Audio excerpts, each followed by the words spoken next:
What's up, everyone? My name is Ryan Martin. I am the proud owner of the Den Theater. We are a venue in Chicago, Illinois. It started in 2010, doing mainly plays and musicals.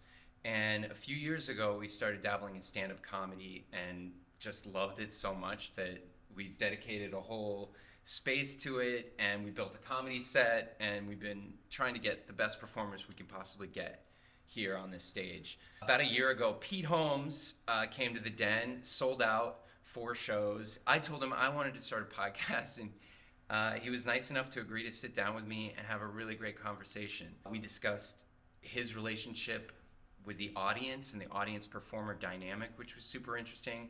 We discussed spirituality, existence, all kinds of cool stuff. It's a year later.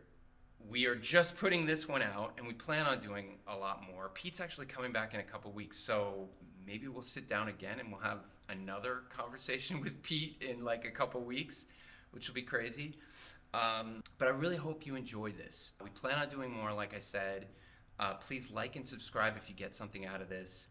And please feel free to leave a comment. And so without further ado, please enjoy this great conversation I had with Pete Holmes. Thank you. Like, seriously, you put a lot of bread into this place, and this is like legit. And well, you'd be surprised. Like look closely at the walls, right? Like, that's a set. Like, this place, when I started this 13 years ago, it was a wooden stairway up to the second floor. Wait, the Den's been open for 13 years? Yeah. Wow. Yeah. So I'm so glad, because it has the feeling of something like that's too good to be true. Yeah. No, we didn't have really the first does. floor though then. So it wasn't years later that I was able to get this and turn it. So we started on the second floor with just a 50-seat space. Oh, wow. And it was like a wooden, creaky wooden stairway up. And like, I got one space and I wanted to do plays. That was it. Wow. So then that's right. You studied theater. Over time, it developed. Like, it was like the storefront down and here. how long has it been here? We built this theater in 2014, but for a theater company. Oh, wow. And it wasn't until we started playing with comedy in 2019. That explains it, man. But then we had the pandemic. The what? The pandemic, yeah. Yes. What was it? And we were shut down. So we haven't been doing comedy for very long. How long? I mean, a couple years. Yeah, a couple years. Okay. All right. Yeah, like one full year. Before that, it was totally sporadic. So I would say since we reopened after the pandemic, it's been basically one full year of comedy. Okay. So it's still kind of new. Yeah. Okay, then I'm going to resume worrying about it. No, that's the wrong way to put it. Rooting for it, because it's so perfect. But I'm not surprised, because it has that like proscenium kind of feel, and it feels designed like somebody who knows what a theater experience should be like. Yeah, But like a lot of comedy clubs just don't. Yeah. And the actively lighting, don't give a shit. Like, we already have a full grid. Like, most comedy clubs aren't going to have. You could put lighting in any area, because it was actually built for a flexible theater space. So you could build a set over there. You could build a set in the farthest corner. Oh, so cool. And light it. That's where Ariel goes in The Tempest. She goes over there and explodes. Exactly. Yeah, that's fun, man. Well, I'm only saying that because, like, sometimes when things are so good in comedy, they can go away. But you don't seem to be making mistakes. Some of the mistakes early clubs make is they're too nice, and they I don't know, these are nice things. I'm not saying they're not nice things, but they'll send a limo to get you, or they'll fly you first class, and it's like, stop.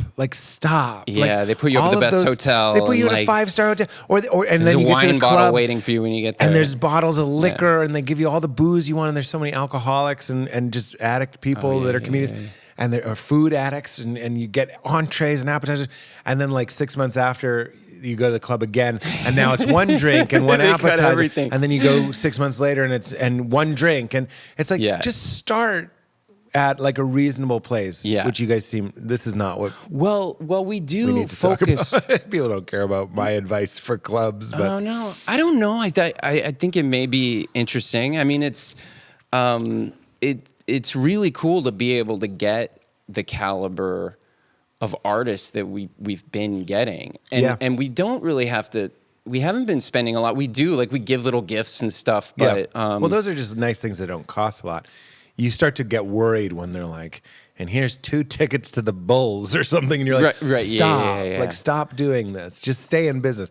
The thing the comedian wants more than anything is a good space to perform, Right. and you're already Right. doing that. Right. So everything else. And good audiences too. Yeah. Right? Because that's from a business perspective, I always feel like too, the show really starts when people walk in the door. Right? That's true. The environment that they feel. Yep. And then you're actually doing your part. I mean, we like to feel like we play a part, and Yeah, I don't you know if do. we Of actually course you are, do. but we want to we're almost like warming you up. So Yeah. like, I mean, we're the Warm the up acts opener. for Yes, us. Yeah, that's what I that's meant. right. Like so that people are coming in and the music is right, the lighting's That's right. We're getting them how right you're in. greeted is right. All of these things Yeah. really, really matter, especially if you're like me. I'm a highly sensitive person. We just had lunch. Irene and I just had lunch, and like I thought that like comedians are often the types that I'm like, I think this waitress hates me, that sort of thing, which is fine for a dining experience. It doesn't really make that big of a difference. But if you don't feel welcome in a club, laughing is a vulnerable state. Yeah. You're laughing, your defenses are down. You know how your dog wants you to watch it when it's peeing? It's because it knows it's vulnerable. It's looking at you not because it's like it's not a freak. Right. It's like, watch my back. Yeah. 'Cause that's Okay. when- Yeah, that makes sense. If a coyote is going to eat your dog, God forbid, it's when it's going to the bathroom. Yeah. Same with bikers, by the way, that pull off the side of the road. If a wild animal is going to attack them, it waits for you to go to the bathroom. And going to the bathroom is similar to laughing. I know that sounds crazy, but it's like, this is a vulnerable thing to let yourself go into abandon, into joy, into reverie, and all that sort of stuff. Yeah. So you want to feel safe. So great clubs often have like low ceilings, tight, so you get this like pack energy. So you feel supported, even though these are strangers. Like you feel like we all got each other's back to a certain extent. Right. Sometimes I joke with the audience. I'm like, isn't it funny? Just out on the street, we were them, and then you come in here, and now it's us, and like we've become unified Right. under the banner of wanting to see the same show and liking the same thing. And because we like the same thing, you can assume to a certain extent that our lifestyles, our thoughts, our feelings are similar. Right. To a certain extent. And then I'm like, which is funny, we become like a little country. And like if another show started a war against us, would all fight on the same side. Like we would fight the Joe Right. Coy audience. Or I just picked Joe as another comedian because we were just doing a show together in Boston next door to each other. But those are factions. I'd like to think we would blend into one comedy-loving audience and would fight the Celtics audience or whatever it was. But you see what I'm saying? Like No, totally. that tribal thing, that pack mentality, that herd mentality, that animal mentality starts, of course, you're not flattering yourself when you say it starts when they walk in. So you guys are doing a great job.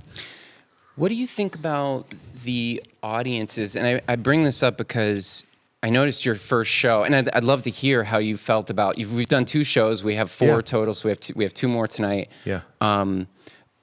I thought like watching your first show was, after seeing quite a decent amount of comedy here, I never understood the word murdered. Do you know what I mean? You guys always, comedians are always like, "Oh man, he murdered that room." Yeah. Like, it's so aggressive. It's like he Well, destroyed it. He crushed you either it. die you know? or you murder. Yeah. It's And- all this death work. Yeah, a lot. He slayed, you know, and or you bomb, which means you were bombed. Oh yeah. Or you Oh, destroy. yeah, you were yourself destroyed. So, I have some issues with that language, but yeah, I understand what you're saying. But Meaning, here's how I would change it.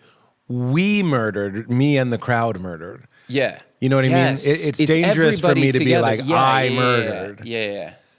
It's really like we all agreed to be murdered. Right. You know what I mean? And Together. I was murdered too. And it was this like, I've said this before, but it's like the audience, the individuals merge into an audience. And then the performer, it's up to them whether or not they merge. I'm a merger. You've seen both shows. Both shows, my number one priority is to demonstrate to them that I'm there, that I'm actually there. And that as much as they're watching me, I'm watching them. So there's this like beautiful reciprocity, So everybody, it's not just stroke my ego, and it's not me just stroking their ego, but everybody is just kind of getting swirled. So the individuals merge into an audience, but then ideally, the audience and the performer merge into something called a show, and everybody gets left behind. So someone, and I've been this way, I was this way most of my life, you would be like, I murdered, I was special, and I brought it over the line. But, you know, and then the show last night was fantastic. It wasn't the same murder, although it was. There were certain peaks that were higher than Thursday.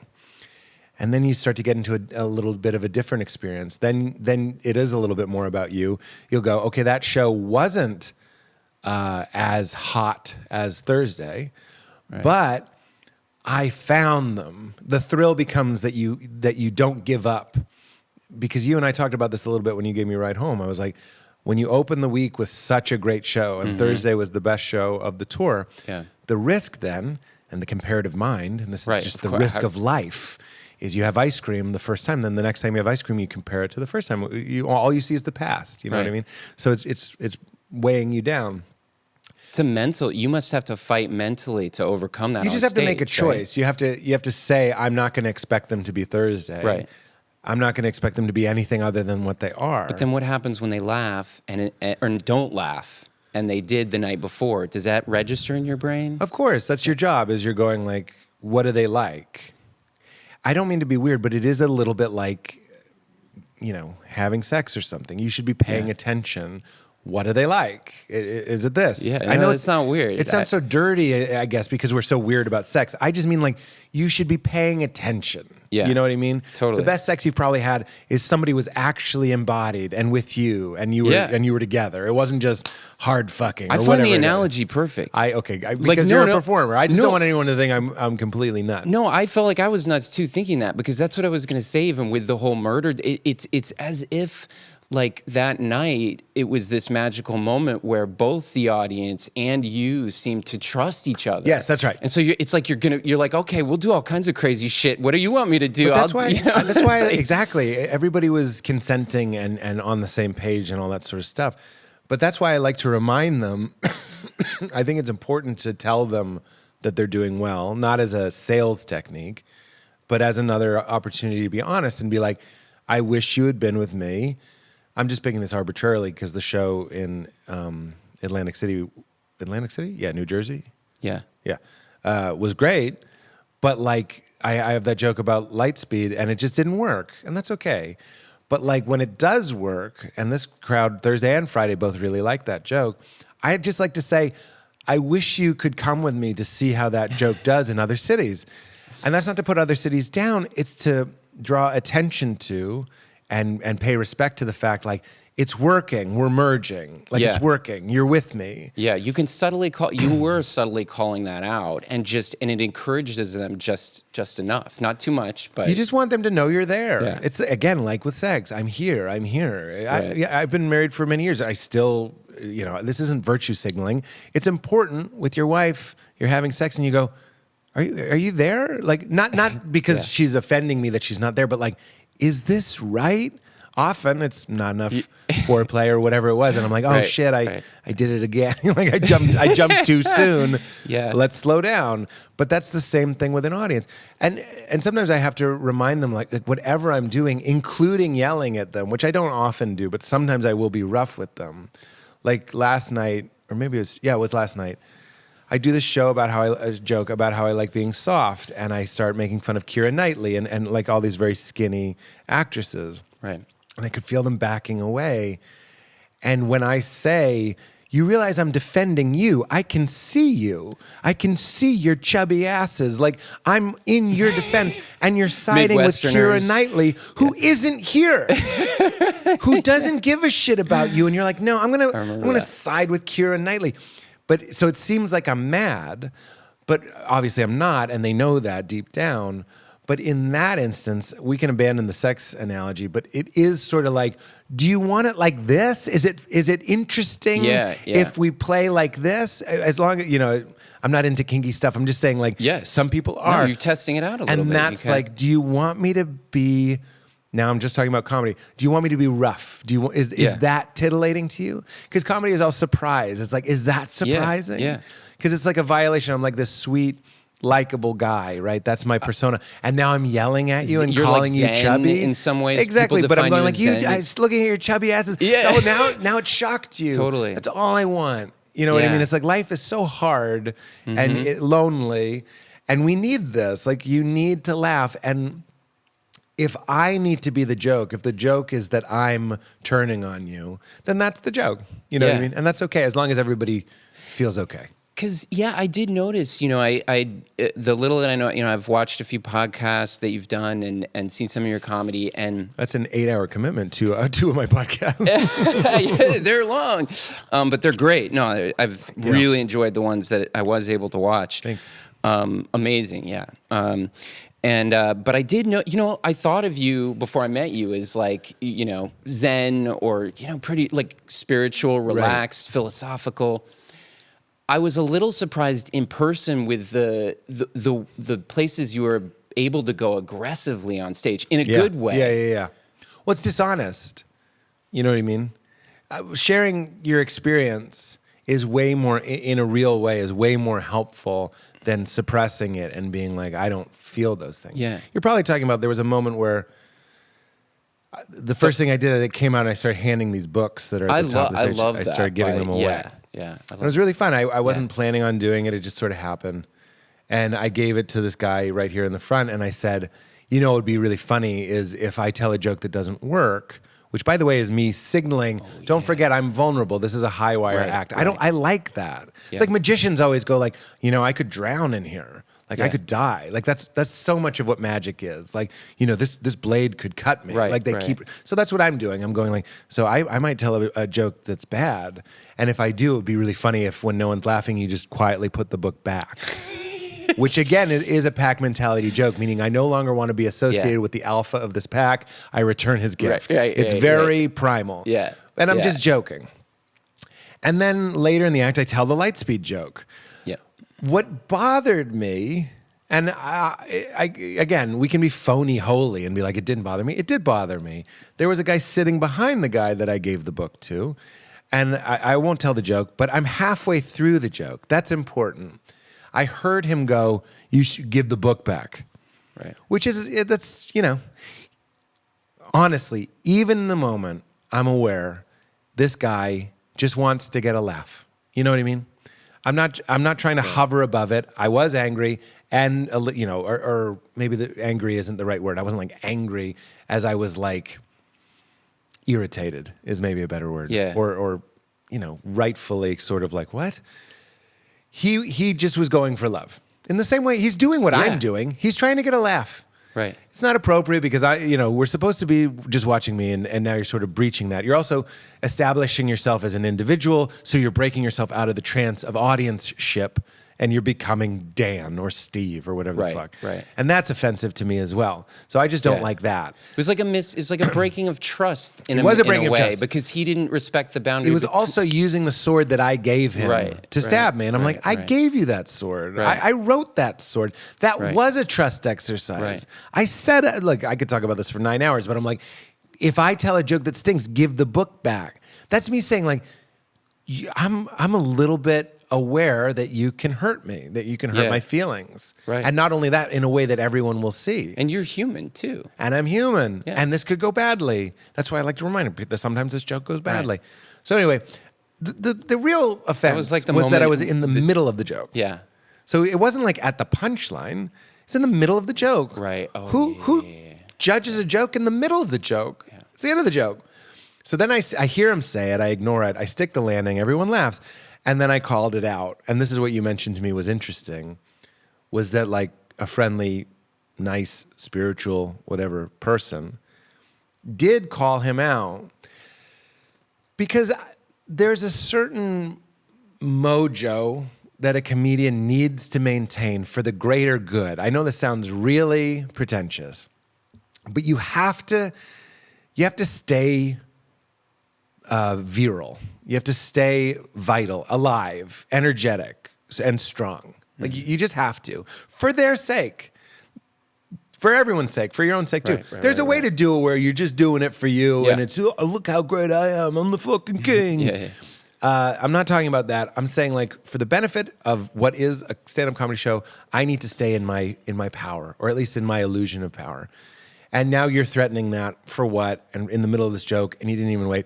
So in that instance, if I don't address it, I can't really keep my mojo because it's dishonest.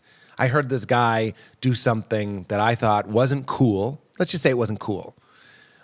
Even though I was aware in the moment, he's just trying to get a laugh. It's the same thing a guy like me might do in a misguided moment, you know?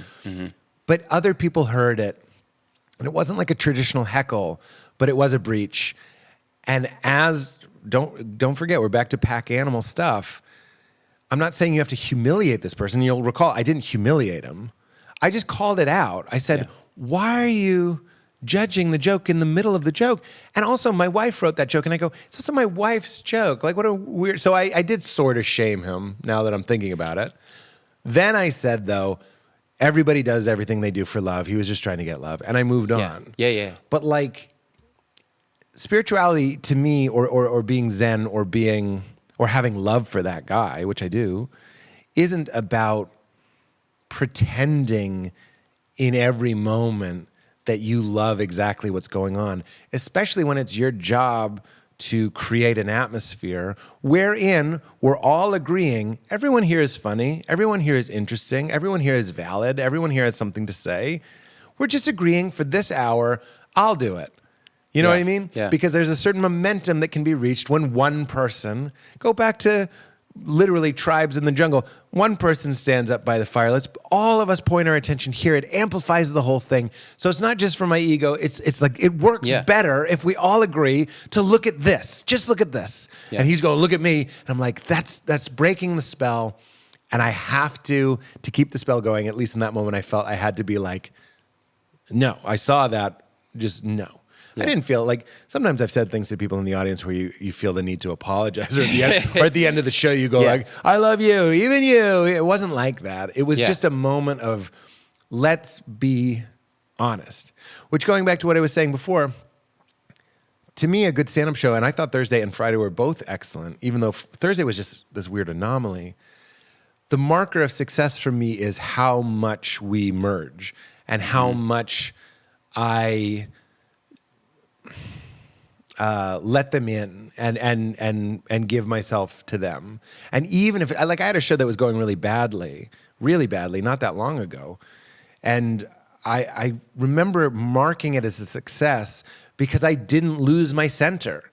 Like, my back was sweating, you know, the small of your back starts sweating and your voice just sounds stupid. When I'm doing bad at stand-up, the thought is, the feeling you're getting from this audience is, why are you even telling us this?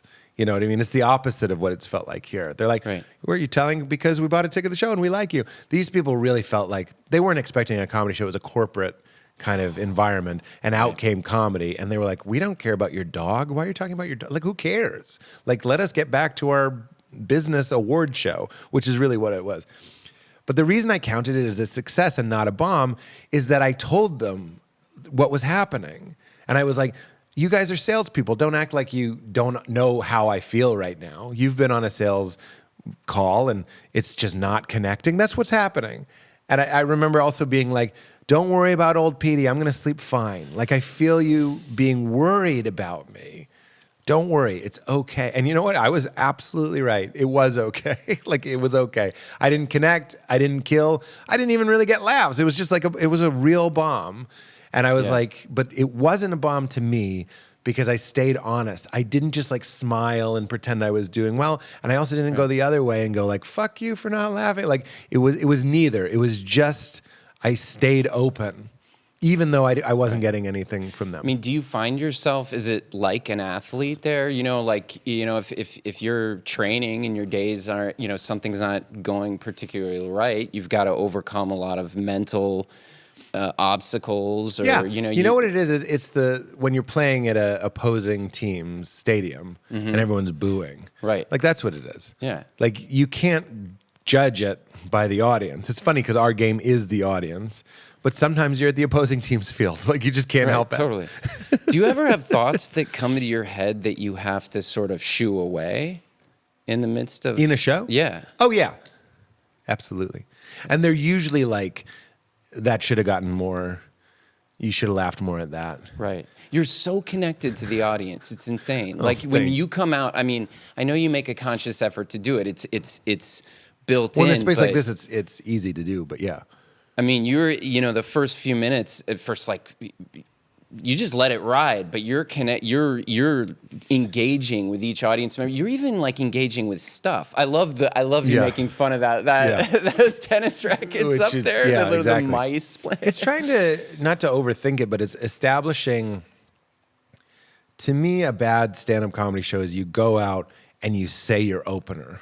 You say your opening line. And I did that for the first 10 years of my career. It was, have you ever hailed a cab just to stop it from hitting you? This was in New York. And so I would just say that, hoping kind of desperately to like win them from the first line. Right. But then I would watch, Bill Burr and Chappelle and all these people that I admired, and they didn't do that. They didn't go up and just, I know Louis is a complicated person, but like I remember seeing him in Boston, and it was this little show, and his opener was just talking about how there was no good way to open. Like there's no natural or easy way to open. And it wasn't funny. That's the point, is that like it wasn't like a joke. He was just being honest. He was just saying like, I've been doing this for 20 years. There's no natural way to open. And when I saw him do that, I was like, that's what I want to do. I just want to tell them, you want to demonstrate, for me, again, not to get too heady, but like it's about demonstrating that you're there, that you, excuse me, that you don't have to dance as fast as you can. It's not like you're dancing over here to keep them from looking at the fire in the corner. Like, hey, look at me. It shouldn't feel that way. It should feel like, I just want to say silly stuff. I want this to be a safe space where I can say something about mouse tennis rackets. That's not that funny. Nobody thinks that's that funny. The point is, I want you to see that I'm here, that I'm in the room with you, and I saw the mouse tennis rackets. And I would even say that the point is that it's not that funny. It is that I'm asking them, can I be myself? Right. I don't want to just go up. Like, the thing with the clock, I always give someone the clock or turn the clock around and tell them, I don't want this to feel like a job. I'm talking to myself. Yeah. I'm reminding myself that as soon as and on this tour, I've had shows where I go out and I'm just like, oh yeah, and I just start. Those are bad shows. Right. For me, maybe the audience liked it, but for me, I was like, shit, like there wasn't enough. To go back to the sex thing, there wasn't enough foreplay. So Janine Garofalo was here a few months back, and she was in the dressing room bathroom, and there was this roll of toilet paper that was like an industrial one, and it was on the little stand thing, which was weird. Like it was like, and then there were some small ones, and she just thought that was so crazy that the first show she literally like put it in her purse. And was like she walked right out on stage with this exactly like roll of toilet paper. That's exactly right. And it immediately just kind of like connected everybody, warmed everybody up. I just think there's great potential for stand-up to sort of merge with improv, merge with theater, and just merge with reality and let it be alive, I guess. And the greats of this, I mean, Rory Scovel, Reggie Watts. I remember Brady Novak, another Chicago comedian. I saw him at a show, and I think it was on a rooftop. It was in L.A., and somebody had recently thrown out a TV. And for some reason, the garbage was on the roof. I don't know why. So there was this huge, like, 47-inch TV plasma box. And Brady just put his foot in it and walked on stage as if it was his shoe. And, like... I'm with you. That's super funny, but it's also not the point. It's just, I think there's a nonverbal, like, I'm trusting you. And I think people and audiences like trust, unless they're aggressive, if they've been ruined. And there are just crowds where I'm like, well, it's like Lord of the Rings. This is beyond my skill to heal. Mm-hmm. And you go out and you just do your act. That's what Birbiglia says. The crowd is bad. He comes off stage. He goes, I did my album. That's not really stand-up to me. That's like sales. You sold your jokes to them, and they received them. But like more of a theater thing is like, even like that show in Vegas, it was in Vegas, that I bombed. At least I remained present. I was actually giving them a show, not just going like, what's the employee discount at the dollar store? That's death. Yeah. And that's the first 10 years of comedy is just saying your jokes. Yeah. Well, I want to ask a couple questions about your podcast because you've been doing it 11 years. Yeah. What made you start it 11 years ago? I mean, podcasts weren't a super big then. Maybe they were. I'm not. No, I think, well, we talked about it the other night is it's what's funny about when I started my podcast 11 years ago, even 11 years ago, people were saying, you're too late. I'm not putting down my manager, Dave Rath, who I love, but even Dave was like, I don't know, like the window might have closed. We'd all seen what happened with Mark Maron, and he had, I still listen to his podcast from time to time, but like I was really into it, just like everybody was really into it. And I was really intrigued by it, the long form. The types of laughs you can get when you're not just trying to get laughs can be really big. Right. You know, if they're like built on a foundation of just chatting. So it's not that I wanted to copy Mark. I did. I mean, it seems silly to say you're copying the idea that two people are just talking, but Mark was doing more than that. He was, like we did on this podcast. There's no intro. It's not morning radio. It's not like it's Kevin and the Bean, and like nothing wrong with Kevin and the Bean. I'm just saying you're not coming back from a commercial break and rolling into it. You're just chatting. Yeah. And you'd record from the beginning. So we took that. The thing that I added later was we're going to go 2 hours. That just ended up being like a natural amount of time for me. And we're going to end up talking about the meaning of life. And it started with a different bent. Yeah. But at that time, what's funny about people saying that you're late to the game is that I was so early to the game. It's crazy. People just didn't forecast where all of this was headed. Now is late to the game. Well, yes, it is. If you look at it like that, and I'm with you. I am now looking at it like that with you, and it is late to the game. But it's also like I think it's crossed a threshold. I can't predict it. I can't like play podcast futures. But I do think it's such a thing that like it's like saying the TV show Seinfeld is late to the game because we had already had all these other shows by the, you know what I mean? It's a medium now. Right. Podcasts just are a medium. So I think if there are good things that they'll find an audience. The difference is when my show started, we were on a network and there were so few networks and so way fewer. There's still hundreds, but like fewer shows. Right.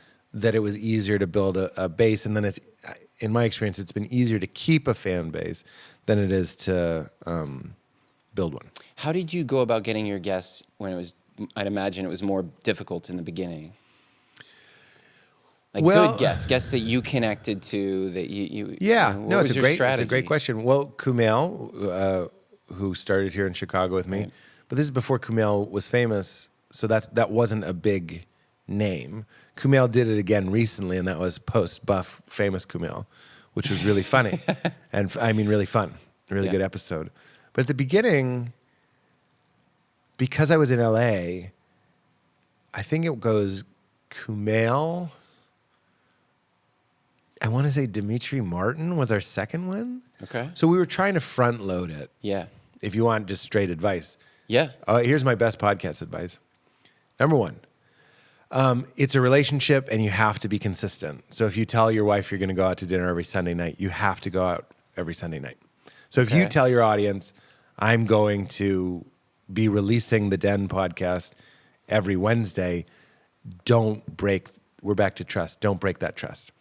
How do you do that? 2, before you release it, bank episodes.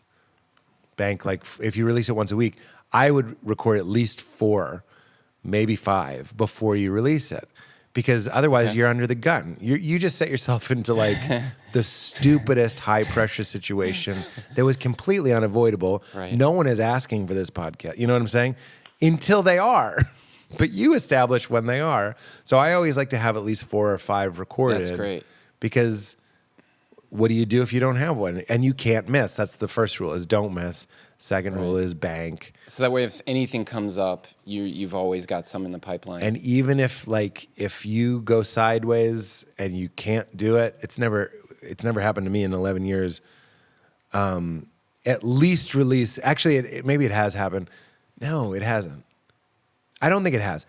But if I really didn't have one, I'd release an old episode with a new intro, because it's like when the movie Die Hard is on TV and you watch it, because there's, unconsciously that there's thousands of people also watching it. The fans want to be doing the same thing at the same time. So you can't just say, listen to an episode. If you say, here's one of my favorite episodes, episode number 1 with Pete Holmes, with a new intro, and be like, I just thought it would be fun if we all listened to it again. Sorry to miss this week. That's a different experience, and at least you're acknowledging Dad got drunk and didn't pick you up at Little League. At least you're acknowledging it instead of acting like it didn't happen. But it goes back to the trust thing with your podcast audience, because they're trusting that you're also, when that happens, you're going to check in. Yeah. And tell them what happened. But you're also going to deliver, you're going to give something that you actually think they might be interested or like at that time. They want to do the same thing at the same time. The fans want to know, and human beings, not just the fans of my podcast or the fans of your podcast, human beings like to know they're doing the same thing as everybody. That's why a movie, when it comes on TV, even though you own the movie, is more compelling than just putting it in. Because, again, we're pack animals, we're tribal. We want to know the city of Chicago is watching Die Hard right now. Yeah, totally. And it's fun. So don't miss Bank. And then when it comes to guests, it was just different in LA. I'd do a show and you could just ask people. Yeah. You just ask around. And when I started, I actually did 2 a week. I did Wednesday and Friday because once I started banking more than 4 or 5, although I didn't know my own advice, so I wasn't even worried about banking them. But I had a bunch banked and I was like, let's just start doing it on Friday too. So we really front-loaded a lot of content at the beginning. I'm not saying that's the way to do it. I'm saying that's what I did. This was 11 years ago. But I was like, turning. Let's get the wheels turning. Let's really give people more and more opportunities, more updates in the feed or whatever, just so you see that like this show's paying out. Like I'm going to keep booking guests. We're going to keep doing it. But when it came to booking, I don't know how to book a podcast outside of LA or New York. Yeah. And I'd imagine now it's a lot easier, but do you still love it the same way you did when you started? I do, yeah. The way that I look at it now is, I'm trying to think of somebody that I had on recently. To me, the best podcast experience is I read a book or something, or I watch a movie. I remember I watched the movie Kumare. It's a fake. It's not a fake, but he plays a fake guru in it. This guy named Vikram Gandhi. It's kind of like Borat, but for a guru. It's very interesting. Okay. And I watched it and I was just fascinated with it. Went on Twitter, followed him, maybe sent him a message on some social media. I was like, I'd love to have you on my podcast. So that's exactly what I'm talking about. Not only did I want to share this good movie and all the thoughts that it brought up with the audience, but when I get into things, I get really into them. I was like, I'd love to talk to this guy. So the difference is, if I just emailed him and was like, I'm Pete Holmes, I'm a comedian, I watch your movie, I love it. Will you get coffee with me for 2 hours?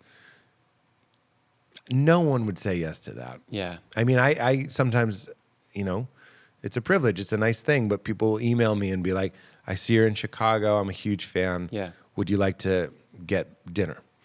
And just, it's not unique to me. Most people just would not want to do that. Right. First of all, before the show, I just want to be quiet. Right. Like, it's really important. I'm terrified of doing that. I was terrified of that with you too. I just really don't. Oh, you don't want to infringe. But a podcast is different. You don't want to overstep your bounds or make someone uncomfortable. Well, okay, so comfort is it. A podcast is an agreed upon format. So it's a safe space, it has a structure. Like when we started, I said to you, we'll go like 90 minutes, right? Because I want to know that I can do my pre-show stuff. Yeah. But if we had coffee, it's just a little bit harder to be like, I only have 90 minutes. You still could. Yeah. But I also know we're going to sit across from each other. I know it's going to be more interesting than a regular conversation because there's a little bit of a fire under it in the good sense. My wife and I do an episode every Friday. I talk to my wife all the time. But when we record it, it adds an urgency to it that isn't fake. It's not showbiz razzle dazzle. It's just we know people are going to listen to this. And as a result, we bring our most interesting self. Suddenly it's like first year of dating, Pete and Val. Well, we're that way anyway. I'm not Yeah. saying the spark has died. I'm just saying, like, there's just more intensity. Totally. You want to keep it going. You riff more. You laugh Must more. be great for your relationship. I highly recommend it. I mean, it works for us. Yeah. Val happens to be brilliant and hilarious, so it works. Yeah, you guys seem like you have an amazing relationship. I mean, the way you talk about her Yeah. is awesome. Yeah. Like, I mean, even on stage, you know, and just what spouse wouldn't want their other half to talk about him the way when you talk about Val? It's awesome. I really appreciate that, and we've figured out that I don't want to sound like a reality TV show, but like it's way realer than a reality TV show. Part of the appeal of listening to our podcast is how much we like each other. That's why people, I think, enjoy listening to it. As again, like comedy, it's not really about the jokes, it's about the connection. Val and I's podcast isn't really, I don't think, about what we're talking about. That's good. That's the excuse, but it's really about the connection. Similarly, this podcast is an excuse for you and I to get together, and it just lubricates the whole process. Yeah. Meaning, if you had said, I hope you don't mind, if you were like, can we just get coffee tomorrow? Yeah. I would have said no. Right. And it's not because I'm like, oh, I'll get followers or whatever. It's not even that. I just like that it's like, well, you probably won't get any from it. No, that's hilarious. But it's like, let's do this thing that's comfortable, especially for performers. It's comfortable. It's structured. There's a lot of care, like seeing your cameras and your stage. There's like care. It's not as random as just meeting you at Dark Matter Coffee here in Chicago, Illinois. Dark Matter's great, though. It is good. Strong. It is strong. Really If you strong. like, you gotta like strong coffee. I do like strong coffee. Yeah, it was good. Good. That's awesome. So yeah, I mean, you think you're going to continue the podcast for as long as you can, and I would love to ask you what you podcast versus stand-up comedy. What do you think will win out in the end, or will you do both of them as long as you can? Well, what do you prefer? For the real fans of the pod, they know that it is just this. I had a show on Monday. I hadn't done stand-up. I was shooting something, so I wasn't doing stand-up for a week. And then I had this coming up, and I left on Wednesday. I like to come in the day before. Yeah. So I did a set at the comedy store on Monday, just because you don't want to have not done stand-up in a while. And when I was driving home from that show, I think I called Val and I was like, this sucks. Like, I'm out. You know what I mean? Like, it's like, I don't love that I'm so flighty, but I do have those like artistic highs and lows. The show is fine, but I was just sort of like, I'm done. Like, it just feels like I'd like to phase out of this slowly because a million reasons. The more I evolve, the less I really need the affirmation. I used to do it for that affirmation. Now, like I'm saying, I'm trying to do it for that connection. It's a different intent. But like, I have a family, I have a baby, I have a wife, I love my life. I don't mind being alone. I don't mind not doing much. So I was like, you know what? Maybe it's just time I'll just act, I'll write, and occasionally and do the podcast, and that's enough. That's plenty. Why am I also doing? It's a massive balance It's already. It is. It's not that much, but it's enough. Meaning, most of my days, I'm working for like 2 or 3 hours. Like that's a good block of time for me to work, and that's all that really requires. A podcast is sometimes 2 hours of that. That's all I do that day. So it's not that much, but it's enough. But I add on to it stand-up. There's this weird. Maybe it's not weird, but there's this feeling that like you've built the skill for 20 years. You almost owe it to yourself to like do it. Like it's crazy that anyone even wants to see you do it. Why would you throw that away? But then what happens is, so I call her out. This Monday of this week, I said to Val, I was like, I don't know, man. Maybe it's time to just slowly, maybe this will be the last tour. Then Thursday, and I called Val and I was like, how many times? And the answer is dozens. How many times have I said, I don't know about this? And then you have a show where you absolutely, it's like a happening. It's not, it wasn't just a show, like something happened. It's irrelevant to me if everyone felt that way. Everyone felt that way. I mean, and I'm not just some people at that show were still. I'm not just blowing smoke. Like Preach. it's rare. Like when I went up into the booth to talk to Darnell, who's running the board, he was like, dude, I'm sweating from laughter because he was having it was one of those moments where you just, for whatever, both audience and you kind of met and this It was just this right. thing happened where everyone could let go for a moment. It's like when you're watching a movie and you kind of forget the time. Yeah. And that's rare too. I love when that happens. I agree. Like an awesome epic movie or something, but. And when I got off stage, I had to laugh at myself. I was like, I don't think I'd ever quit, but I can tone it down, like do less, like not tour, for example. I do a monthly show in LA. Maybe that's enough. Like that's the feeling. Is you're like, I'll do that. I'll do 1 or 2 spots just to kind of stay loose, and I'll do my Largo show. And I'm like, that's a fantasy. It's almost never I just won't do this. But you're like, maybe this is enough. But then Thursday, and I called Val, and she's been with me long enough that she doesn't even roll her eyes in the slightest. She's just happy that I found it again. Yeah, right. It's the sort of thing that you're always, I don't want to say you fall out of love with it. It's more that your love for other things becomes more compelling. Being home, not driving to LA and doing shows. And I suppose this goes along with maybe some of the other things I've heard you say. You sometimes have to let go and allow things, right? And I think that you do have to let the things in your life play their course. And I don't know if you can force them, even if you want to. Well, that's great. You just reminded me of myself. I think about that all the time, right? So I've always like kind of pretentiously tried to coin this phrase. I've said it for decades. But you have to follow the dream that's also following you, right? But that's not just at the beginning. That's for me now. So when I have a bad show, I start to go like, it's almost like, is stand-up done with me? Like, it's not like, am I done with stand-up, but am I getting the feedback that this dream is no longer interested in me? And you kind of listen to it, and then you have a show and you go like, no, this dream is still pursuing me. And I have to like sort of, to use a serious word, I have to like honor that. Right. And then you go back to your hotel, as I did on Thursday and Friday, but this takes effort to stay in that gratitude space where you're like, it's a miracle that anyone came to the show. That one person came to the show is a miracle. Instead of going like, well, John Mulaney comes here, he sells out the Chicago theater 28 nights in a row or whatever. Yeah. That's comedy cancer. That will kill you. That will ruin your life. You go like, I can't believe anyone came. And then it went all of our way. This is a privilege. Right. I do like it. I still have something to say. It's less and less about me. It's more and more just about the thing or about each other, about us. And then you go like, oh, I'll never stop doing this. And I said that to Val. I was like, I'm just going to keep open to the idea that one day maybe it'll be done with me.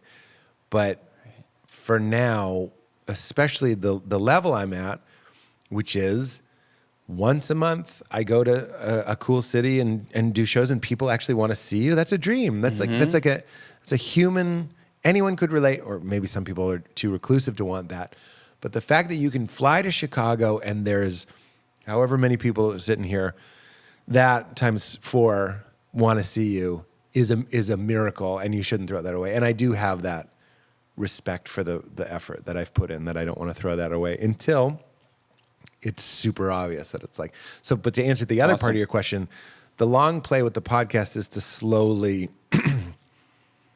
and I don't know when this will happen, could be another 10 years, but like, it's like slowly just whittle it down and just do it with Val. That would be the best thing for me. That's my long-term plan. That's interesting, because I was gonna, because I would think, thinking about it from someone like my perspective, one of the exciting things, but you've been doing it for so long, would be to talk to all the great minds, the people that have maybe reached a level mentally, success-wise. That's what excites me, where it's like, holy shit, I can have a focused conversation with somebody. Yeah, and that's still compelling to me, and that's why I'm still doing it. But do you gain something from that still? One of the tricky things with when you become really interested in spiritual things is you become less interested in I don't want to say material things, but it's less interesting to me. Someone incredible can do the podcast, and we might talk about comedy theory or business strategy or whatever, and it's just not as interesting to me. Like Father Greg Boyle did the podcast recently, who founded Homeboy Industries, which is an incredible organization. That I was like, this is pure heaven. You'd be surprised. Some of the bigger guests, I'm not really as, I'm still engaged. I'm still enjoying it, but I'm just not as fed by it. And you'd be surprised, or I'm surprised that interest actually starts to decrease. I keep thinking of Adam Sandler. It's not that Adam Sandler was he was a great episode, and what a privilege. But I'm also like, this is interesting. Like, you start to see certain patterns and certain areas, and it's not that everybody's the same, but you're kind of like, did I learn anything from? I don't mean to pick Adam Sandler. I'm just picking literally like one of the biggest guests we've ever had. Yeah. I don't know. I don't know, other than Just flash to The Good Place. Have you ever seen that show? The show? The Good Place? I've seen some of it, yeah. I just flashed to the ending where he's like playing Madden, and like he decides to go through the door where he stops existing, and because he's just kind of like, it's just time to let it. He won. He won the whole game. Like he and it was just time to be done with playing Madden. Well, I think that's brilliant. Yeah. And I think it's funny. My interest in spirituality is sort of, the Ouroboros, the snake that's eating itself. Mm-hmm. So I have like and I'm not saying this dismissively or condescendingly or like putting it down, but like my ego has its own pursuit. The Pete Holmes arc is this way. But what's interesting about the Pete Holmes arc is that he set another snake in the cage that's eating that snake, and they're chasing each other. Oh, you know what I mean? So the deeper I go into spirituality, the less interesting the first snake is. And I'm like, at what point do you just go like, oh, maybe I will just do the podcast with Val and write books or do talks or whatever. It's because I played enough Madden. You know what I mean? I haven't even seen that, but I love that analogy. Yeah. And that, by the way, I think you look at a lot of people that was a horrible way to explain that. So no, are you kidding? I'm complimenting it. I'm also trying to say that I'm not saying what's happening to me is that's unique or that's special.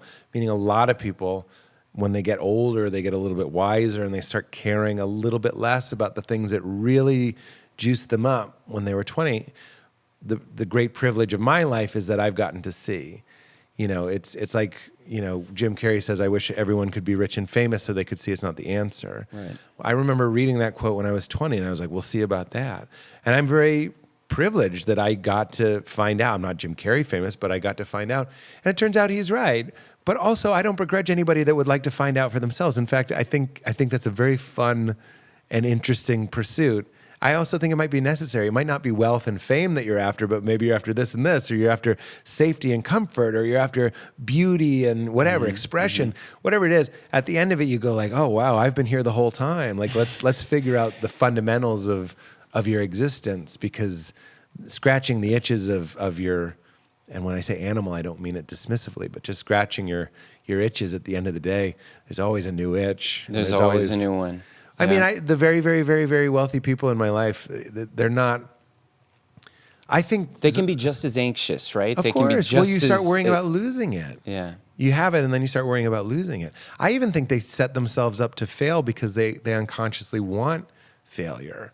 Because they want the challenge, because they know that gives them the fire. The fire, right? Yeah. They had I can see that. They can't do it without it. I mean, I've structured things like that in my life where it's like, and society sometimes even pushes us to that, right? There's quotes like, if you're going to endeavor something, arrive on the island and burn the ship. Yeah. Do you know what I mean? Mm-hmm. Put that much pressure on yourself so you can, make That's what it. Rob Buscemi, who is another great Chicago comic, used to say, throw your hat over the wall. I don't think he made it up, but it was like, there's a really tall wall you're trying to climb. Mine was stand-up, and you throw your favorite hat over the wall, and now you have to get over it. Right. I think that's essential. Does it teach you? Does throwing your hat over the wall, is it necessary to come to the place at the end of your life where you've developed your character enough, or your spirit, or whatever people call it? Like, is it necessary to go through that just to find at the end that it really is just about existing? I think so. I think life as a classroom, or your body even as a classroom, as a vehicle for learning. You know, I always say this. Tony Robbins talks about rocking chair moments. It's like at the end of your life, you'll be sitting there and going like, oh, I went to the Grand Canyon, or in his case, you know, I rode jet skis with Jeff Bezos, and, you know, we did oyster shooters, and, you know what I mean, had an orgy or whatever it is. Yeah. I've had a lot of peak experiences in my life, and that is not my relationship to them. You know, I always use this example when I talk about this. I remember John Mulaney and I being on stage, taking a picture together, 7,000 people. We had just done a show in Boston, my hometown, in Boston Garden where the Celtics play. So it's this like great reclaiming of my city. Not reclaiming, but my dad loved the Celtics, so something to be performing where his team was, taking a picture, and there's confetti. And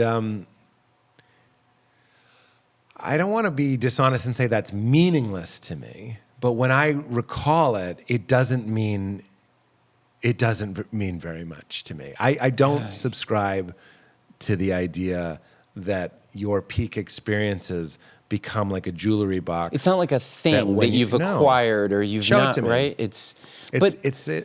I'm not saying that there isn't something to the momentum of satisfaction and meeting needs and accomplishing goals, and the fact that I did that gave me the confidence, and that we could talk on the psychological level and talk about how important it is to have those milestones.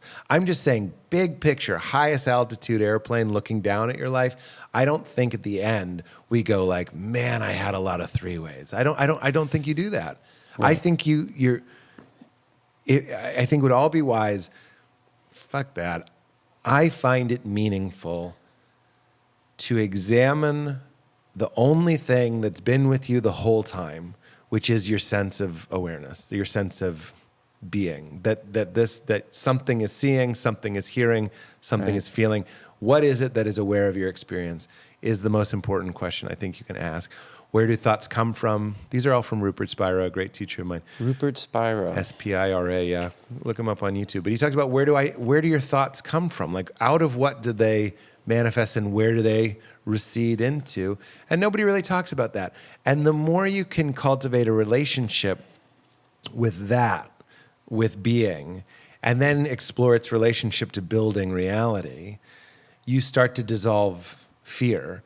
The less relationship you have with that, and the more I believe that I am that show with John Mulaney, and I am that show on Thursday, buddy, that show's gone. It's gone.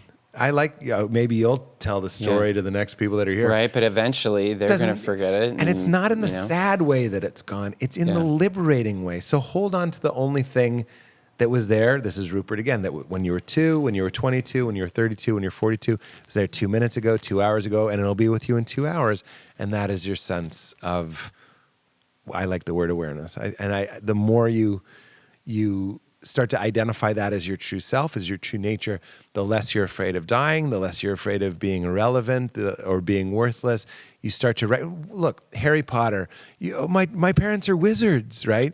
Every fairy tale is finding out that your parents were kings. Every fairy tale. So through all of time, everyone's been saying, you are not who you think you are. You think you're an orphan. Guess what? Your parents were wizards. You're a wizard. You're chosen. That's every story. Why do we flock to these things constantly over and over? Well, that thought is at the same time, like energizing to me, and it makes life seem like fun and like, oh man, and at the same time it's a little bit scary because it makes me think of like kind of a dark place of like, oh, well then isn't it kind of meaningless? Well, I think that would be if you're identified with our bodies and our personalities and our this temporary life, we're getting kind of out there. That is the perspective of the ego. This is meaningless. Then therefore this is meaningless. But what I'm telling you is the opposite of meaningless. You could, instead of saying that your parents are royalty, I like the image that like the animating principle that's in you is the same animating principle that's behind everything. So, you know, those telescope photos came out and they're like, look at how far we can see. Doesn't it make you feel small? And I'm like, that's a picture of me. That's a picture of me. What else is there except being itself? And what am I except being itself? So my daughter's name is Leela. It means the dance of life. It means that this is God's dance. So dance. Get mad at the guy in the audience. Be horny, eat pizza, have diarrhea, all that stuff. When you say God's dance, do you mean like God's or whatever? If you don't believe in God, the universe's sort you could of say the dance of the universe, like way of expressing itself. It's play is the other way to look at play or dance. Like you dance for the pleasure. The point of a dance is its own pleasure. The point of the dance is the dance. It's not at the end of the dance you go, oh, good God, thank God I did that dance. It's like you do it. Yeah. It's like Alan Watts says, it's like the symphony, the point of the symphony isn't the last note. It isn't like dun, dun, dun. Like that's not the point. Right, We're like, oh, now I get it. It's the music. Yeah. So the whole thing is... But who is it for? It's for us. It's for us. But what if it's a bad experience? I mean, you're getting a little out of my pay grade. I'm not like an expert on Sorry. No. On suffering, it's a great question. I'm just always hesitant. I have my own feelings. Yeah. And my own answer to that question. I just feel a little uncomfortable when I know. I'm not saying we can't talk about it, but when I know people are suffering, it's very difficult to see guys in leather chairs talking about how it's all just a dance. Right. It's a lot easier, or maybe more comfortable, to consider that when you're in an up place or a comfortable place like we both are right now. I will say what my teacher Ram Dass talks about, suffering being the grist for the mill. It's like the sandpaper that helps you wake up to reality, to your true nature. The other thing I've heard is like you're much more likely to want to get out of a nightmare than a pleasant dream. So it's almost like when things aren't going well, like when my wife left me, that was a huge catalyst to explore every single thing we're talking about. I was incredibly despondent. I gained a bunch of weight. I was constantly drinking, eating Chinese food 3 meals a day. No, I felt like I had no friends. I didn't know what was going on. I felt like my God had betrayed me because I thought he was supposed to protect me. The only person I had ever been with, that I had ever loved, left me.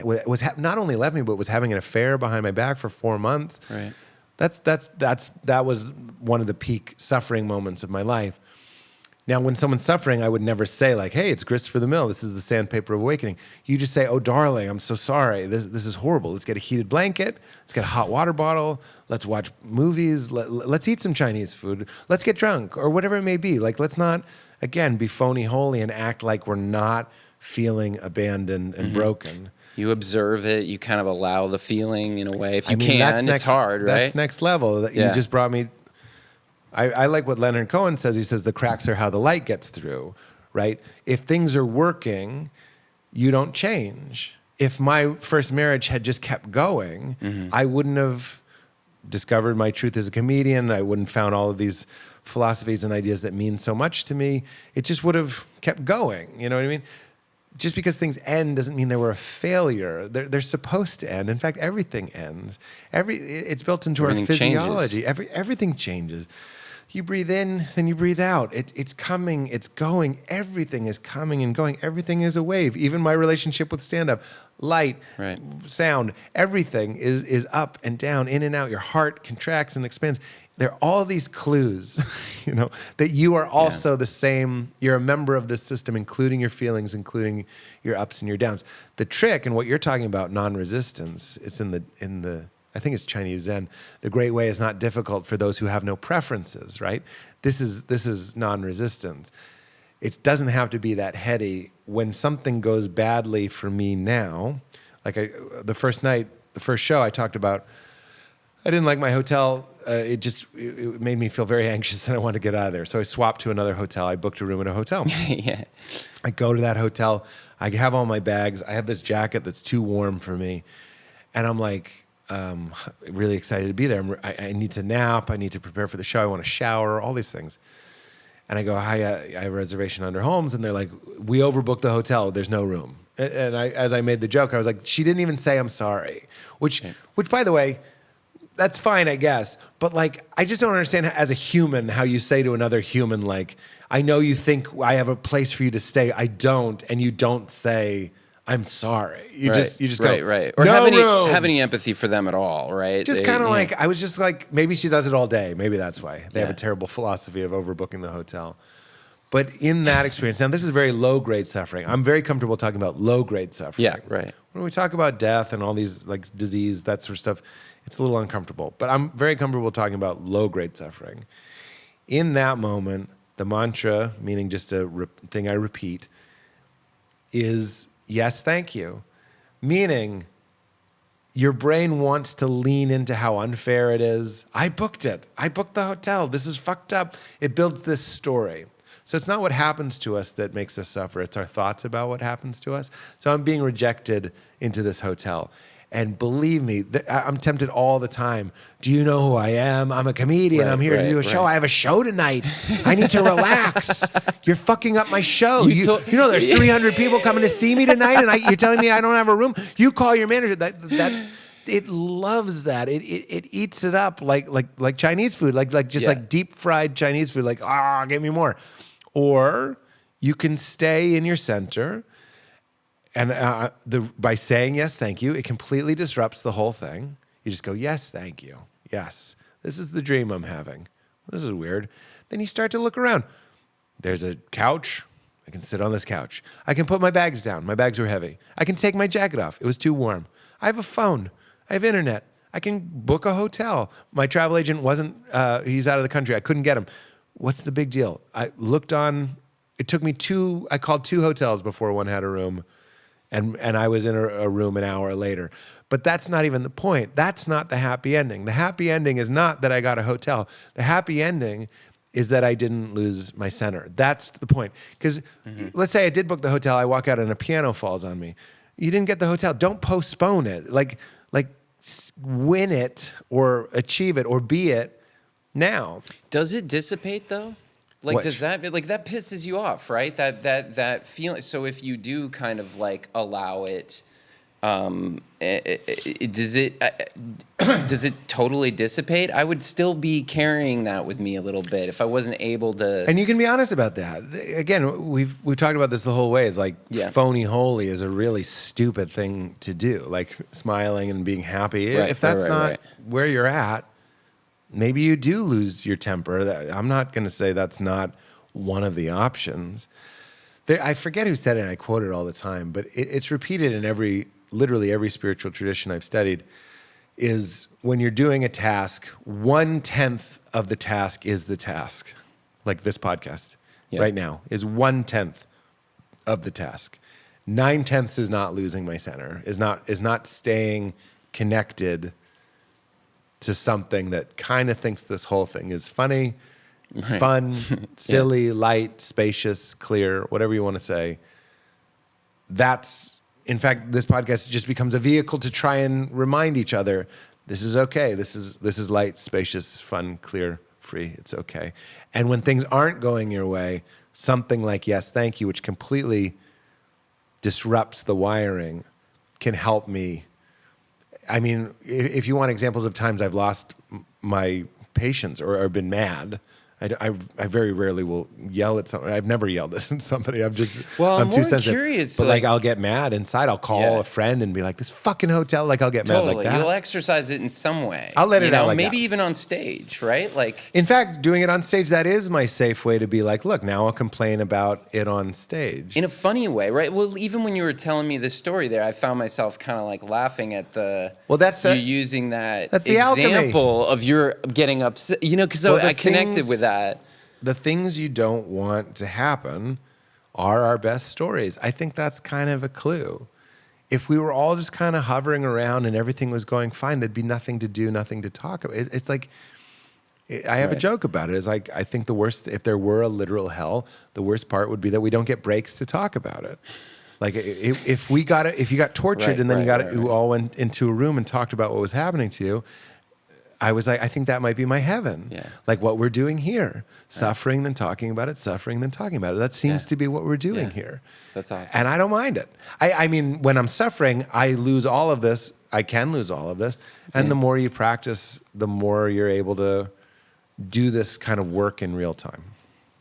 I didn't understand that. It's like that's another awesome image of like, you know, you need it to experience itself. It needs some kind of a vessel or. Yeah. But if you zoom out, the person on the beach and the beach are both the creation of the dreamer's mind. That's important. Oh my gosh. So this and me are the same thing. Right. Like we're having a dream of a place called the Den, crazy. but to experience it, I localize in that one and in this one to have these things. So it's the one consciousness is kind of like all of this is the same thing. Right. But and that's the other thing that you said that was kind of blew my mind a little bit. It was like that's the one thing that doesn't actually change. Consciousness. Yeah. Exactly. That's what we mean by infinite and eternal and unborn. But that's hard to process. Of course. Don't even try. I can't process it either. Anything that's really, really, really good, I mean, we can't house in our brains. You can just kind of say fun things like the dreamer is dreaming about a beach and it wants to experience it, so it dreams itself as a person on the beach to see it. But you can take all kinds of, like for a moment, I held on to it for a moment and it kind of filled me with excitement. Experience it. Yeah. You can experience it.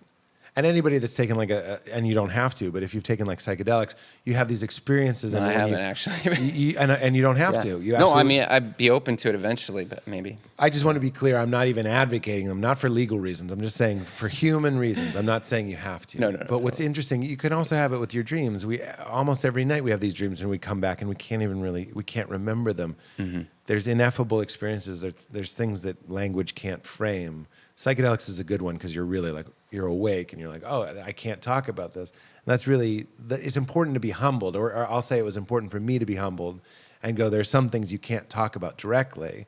And this is what sort of forgives religion. Religion is tasked with talking about the ineffable. So of course it uses symbol, metaphor, and story. And in this country, at least in my experience, a lot of us throw the baby out with the bath because we go like, do you really think a snake talked to a naked woman? You know what I mean? Like, It's like, no, but you try to explain it. By the way, this is like 5,000-6,000 years ago. They're telling a story, a poem to explain the creation of the universe. Mm-hmm. They did a pretty fucking good job considering we're still dissecting it and finding all this like juice in it. All this like, oh, wow, there's this and there's a place of oneness. We call it Eden. And then they eat of the apple of good and evil. That's duality. So you split from oneness and now you're in the world of duality. And if you have happiness, you have sadness. If you have pleasure, you have pain. If you have light, you have dark. If you have life, you have death. That's a pretty fucking good poem. Good job. But it's really easy to go like, do you really think a snake talk? Yeah, right. All right, Ricky Gervais. Like, I hear you. I hear you. And deconstruction is essential and natural and necessary. And a lot of people, I would say worse than getting stuck in deconstruction is never deconstructing. It's just staying in your sort of young religion, like it's sort of naive or whatever. But most people, in my experience, get stuck in deconstruction. They go, do you really think there's an old man in the sky watching us masturbate? Right. And I'm like, that's fine. I try to put a cap on your deconstruction. I say, you have 4 years.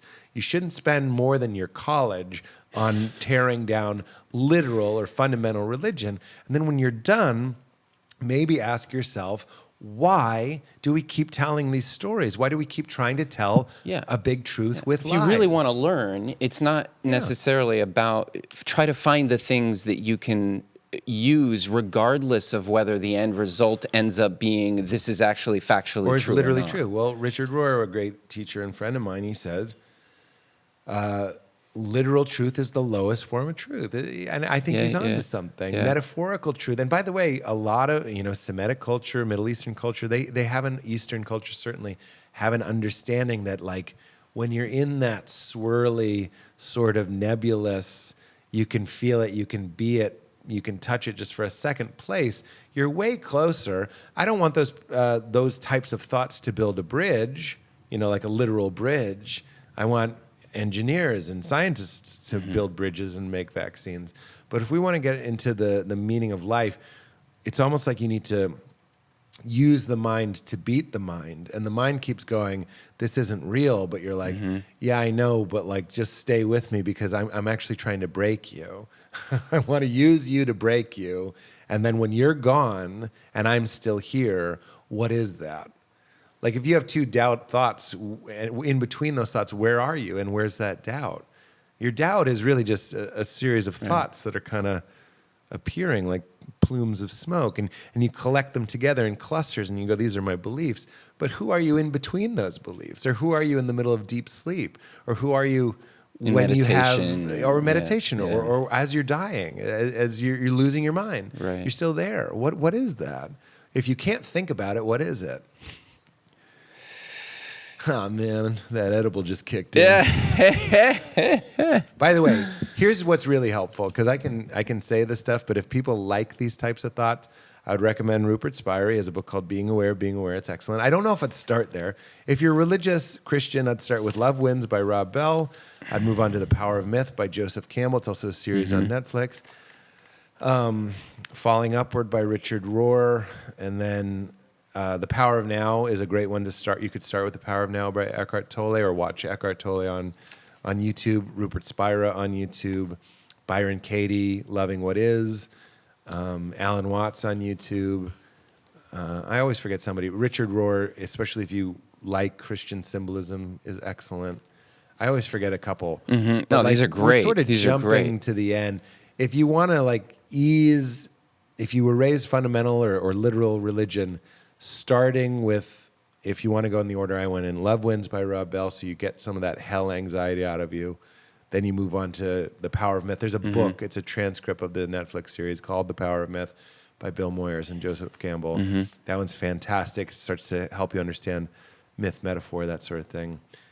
But then you'll find Richard Rohr or Eckhart Tolle, all those people are saying the same thing, and it'll just sort of make you less afraid. I think, make you less, exactly. I mean, for me personally, and the reason, I run a theater, venue, but I love talking about this stuff. So thank you for entertaining me on this. And I think for, hopefully if people are watching this, they might want to pick something up, not necessarily if they're religious, or even if some of these books are religious, some are just philosophical. I think the point is like, it's fun to be curious and to try to figure out what the hell this all is. And I don't know why it's just in our culture, it's like people are like, what are we smoking a joint with a lava lamp? Yeah, like, why do you have to be smoking a joint with a lava lamp to ask yourself, how am I hearing my thoughts?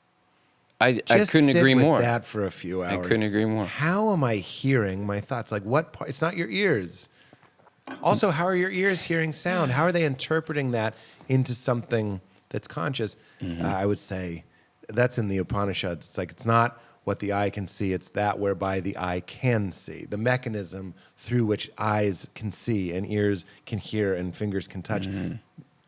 Know that to be Brahman, the eternal, and not what men here adore. So like, we're all just like, can I see some boobies and eat some cake and, jizz on a water ski? And like, that's what Jim Carrey, I think, is talking about when he's like, it's not peak experience. It's not sewing together a series of good feelings and minimizing bad feelings. It's finding meaning and connection and God or the universe in all of them, because I think we pretty much, unless you die suddenly, we all die in a bad mood. It can't just be the philosophy of always being in a good mood. It has to be finding something deeper. Yeah, I love that. Well, I think with that, I think that might be a nice place. We all die in a bad mood to wrap up. I'm just saying that because I know, even though I love all this stuff, there's a very good chance when I'm dying, I'll just be like, no, this sucks. You know what I mean? Right. And that's okay. And that's okay. That's part of it too, right? It doesn't mean you failed. Yeah, absolutely.